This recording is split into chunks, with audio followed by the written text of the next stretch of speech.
Yeah. Now, this is the biggest topic that people are talking about with regards to finance in terms of what happens when all those interest-only loans come off.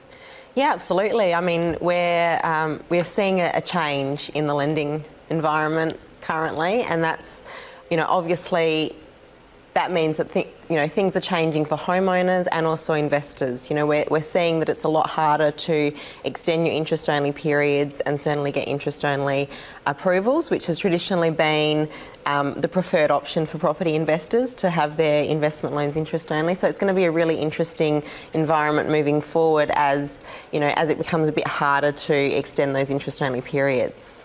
Is there a particular type of buyer? I mean, you said investors obviously prefer interest only, and it's made sense in the past, obviously. But are you finding that people more at risk have bought a particular type of property? Look, I think that traditionally interest only, many investors have opted for the interest only option, and we're starting to see a bit of a shift now, and that's for a number of reasons. We're starting to see a bit of a shift because there is more attractive interest rates if they are willing to consider principal and interest repayment. So that's obviously helping. But traditionally we have seen even some homeowners wanting to opt for a short term of interest only. That may be because they're going through a period where their family's growing and they needed a bit more cash flow during that period, or maybe they want to do some renovations to their house. So they've opted for an interest only loan for a short term so that they can allocate their extra cash towards improving their home or buying their furniture, or going through periods of maternity leave and things like that. So there's definitely justifiable reasons why interest only is good for short periods of time. I guess the risk that we see moving forward now is that traditionally it's been quite easy to extend interest-only periods with many of the lenders, where it's just required a simple rollover. Whereas now we're seeing an environment where to extend the interest-only period, we're looking at a full reassessment. So that means basically a full loan application. Right, so it doesn't just mean that you're actually, your repayments go up. It means you have to reapply.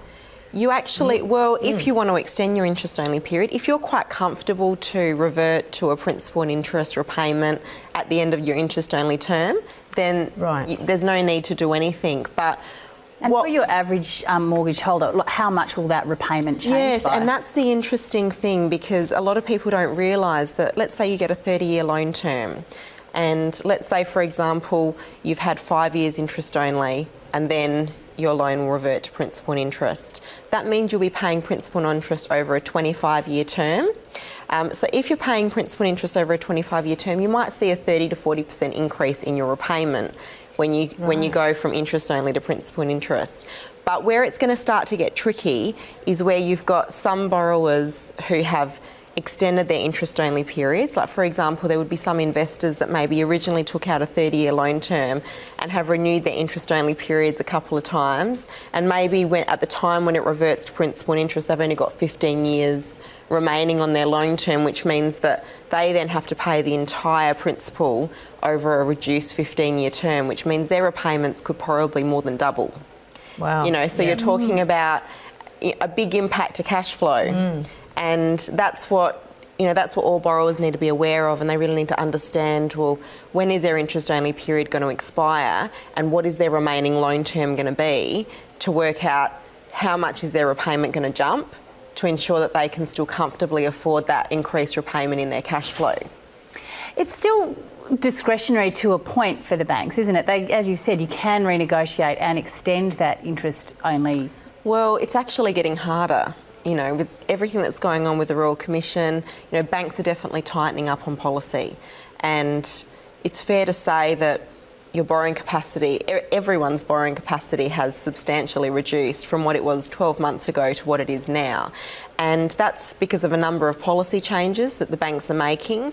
And so it's not that easy to just necessarily renegotiate.